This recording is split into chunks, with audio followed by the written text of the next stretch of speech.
Поэзию люблю, постоянно читаю.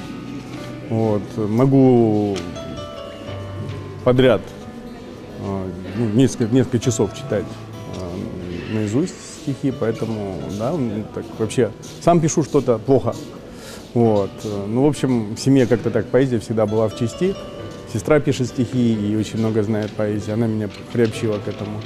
В общем, хорошо отношусь к поэзии. Временами хандра заедает матросов, и они ради праздной забавы тогда ловят птиц океана, больших альбатросов, провожающих бурные дороги суда.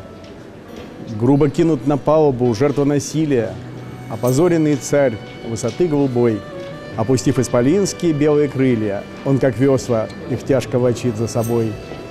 Лишь недавно прекрасный, взвивавшийся к тучам, стал таким он бессильным, нелепым, смешным. Тот дымит ему в клюв табачищем вонючим, тот, глумясь, ковыляет припрыжку за ним. Так, поэт, ты паришь над грозой в урагане, недоступный до стрел, непокорный судьбе, но ходить по земле среди свиста и брани исполинские крылья мешают тебе. Это Шарль Бадлер.